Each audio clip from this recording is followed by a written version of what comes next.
Sejam muito bem-vindos a mais esta análise detalhada.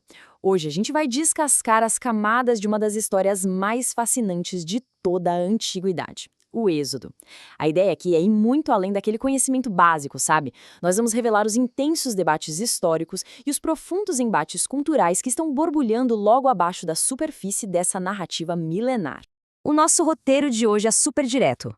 Número 1. A jornada do Êxodo. 2. O debate cronológico. 3. Guerra contra os deuses. E 4. O significado espiritual. Certo, vamos mergulhar nisso. Parte 1. A jornada do Êxodo, mapeando a grande fuga. Vamos começar pelo alicerce de tudo, a linha do tempo fundamental da jornada israelita.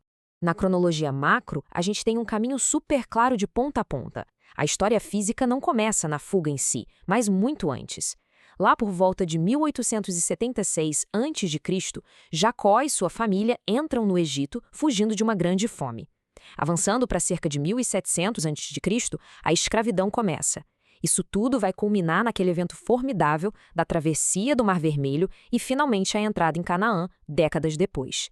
É literalmente um caminho que sai da opressão absoluta direto para a promessa de liberdade. Mas para que essa libertação toda acontecesse, foi necessária uma preparação bem peculiar. Moisés é inicialmente salvo das águas do rio Nilo e cresce cercado por todo o conforto da corte egípcia. Mas o grande ponto de virada é a fuga dele para Midian. Foram necessários 40 longos anos no deserto para que ele pudesse de fato desaprender o orgulho do Egito. E foi só depois dessa longa escola no isolamento que aconteceu o chamado definitivo, aquele encontro transformador na sarça ardente no Monte Sinai. E a jornada depois da saída do Egito foi de tudo menos monótona. Nós temos a icônica abertura do Mar Vermelho, o maná caindo do céu, a água jorrando da rocha e o grandioso momento da entrega da lei no Sinai. Mas há também falhas humanas severas, como a adoração ao bezerro de ouro, que contrasta completamente com a construção minuciosa do tabernáculo. O mais interessante é que cada um desses momentos armou o palco perfeito para as lições espirituais que a gente vai explorar mais para frente. Parte 2. O debate cronológico. Porque antes de avançar para a teologia, a gente precisa fazer uma pausa em um mistério histórico incrível. Historiadores e teólogos simplesmente adoram debater quando exatamente essa grande fuga aconteceu. Agora, o que é realmente interessante nesse contraste de datas é a divisão das perspectivas. De um lado, a gente tem a data alta, fixada ali em 1446 a.C., apontando para o faraó Amenófis II, que se apoia em uma leitura bem literal dos textos bíblicos. Do outro lado, temos a data baixa, por volta de 1270 a.C., que sugere que o famoso Ramsés II era o faraó da época, uma teoria muito apoiada pelo consenso arqueológico atual. E a grande âncora para a teoria da data alta é justamente este número, 480. O texto de Primeiros Reis 6.1 afirma que houve exatamente 480 anos entre o Êxodo e a construção do Templo de Salomão. Então, voltando matematicamente no tempo, a gente cai na janela exata de 1446 a.C. Contudo, relatando de forma totalmente imparcial, a comunidade acadêmica ainda não chegou a um consenso absoluto. Alguns estudiosos sugerem que esses 480 anos poderiam ser um número simbólico. Essa divergência investigativa maravilhosa deixa a identidade exata do faraó como um mistério histórico que a gente pode continuar ponderando. Parte 3. Guerra contra os deuses. É hora de mudar a marcha e entrar de fato no contexto cultural. As famosas 10 pragas não foram um acaso climático de forma alguma. Elas representam um ataque direcionado, um verdadeiro desmonte do panteão egípcio. Esta citação não deixa margem para dúvidas. Executarei juízo sobre todos os deuses do Egito. Esse aviso prévio mostra que a narrativa não via as pragas como eventos aleatórios, e sim como um confronto teológico gigantesco contra falsas divindades. O embate sistemático é impressionante. As 3 primeiras pragas atacaram o status do Nilo como doador de vida. O rio virando sangue anulou deuses como Hapi.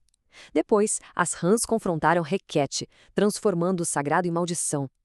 E quando o próprio pó da terra virou insetos, nem a magia de Geb, o deus da terra, funcionou, forçando os próprios magos da corte a confessarem que aquilo era o dedo de Deus.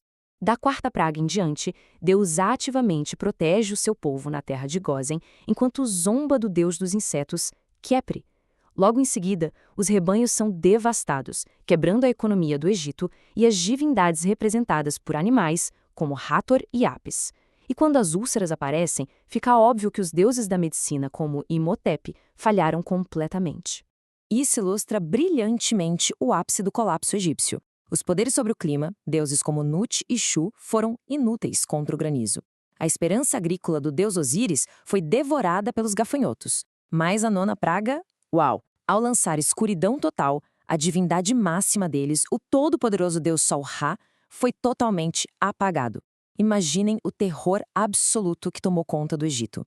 Tudo isso nos leva à 10ª praga, a morte dos primogênitos. Um julgamento incontornável que atingiu a casa do próprio faraó. Vale lembrar que ele exigia devoção como um deus vivo. Ao ser incapaz de proteger o próprio herdeiro contra esse juízo, a ilusão da divindade dele foi estilhaçada de uma vez por todas. Mas no meio dessa noite sombria surge o Cordeiro Pascal. O sangue desse sacrifício espalhado pelas portas era literalmente a única coisa que oferecia segurança e protegia os lares israelitas do juízo final. Era a proteção essencial. Como a comentarista Ellen G. White elabora, e a gente reporta aqui, isso foi um desmascaramento magistral das falsas seguranças. Tudo aquilo em que o povo do Egito confiava cegamente foi desmontado e transformado em ruína. Parte 4. O significado espiritual. Chegou a hora de irmos para a camada mais profunda e explorar as metáforas teológicas fortíssimas dessa jornada histórica. A teologia do Novo Testamento amarra isso com uma clareza impressionante. Em 1 Coríntios 5,7 diz que Cristo, nossa Páscoa, foi sacrificado por nós. Isso liga de forma muito direta e poderosa aquele antigo Cordeiro Pascal ao sacrifício de Jesus Cristo. E nós temos um mapa incrível aqui, sobrepondo a geografia física com a espiritual, exatamente como a escritora Ellen G. White enxerga a jornada da alma. A escravidão simboliza o pecado. O Mar Vermelho é a libertação e o batismo. O deserto é a nossa caminhada de provas e crescimento. E Canaã? Canaã transcende a terra física. Ela se torna o grande emblema da vitória espiritual. A grande verdade é que o deserto não foi apenas um castigo, foi uma escola espiritual profunda para ensinar um povo a confiar. O maná os obrigava a exercitar a dependência diária. A lei no Sinai comunicava o caráter de Deus. E a arquitetura do tabernáculo apontava diretamente para o ministério de Cristo. Só que a gente precisa ter clareza de uma coisa. Entrar em Canaã não foi um passe de mágica que resolveu as falhas humanas. A terra prometida terrena ainda tinha conflitos, servindo como uma representação, um vislumbre do triunfo espiritual definitivo que ainda estaria por vir. Então, a gente fecha com a grande provocação desta análise. Como o fato de descobrir todas essas camadas históricas e batalhas culturais transforma o jeito que a gente entende essa mensagem de libertação hoje. Fica o convite para voltarmos esses textos com novos olhos e uma mente super curiosa. O que a gente aprende aqui não fica no passado, molda a nossa visão hoje. Continuem questionando e estudando.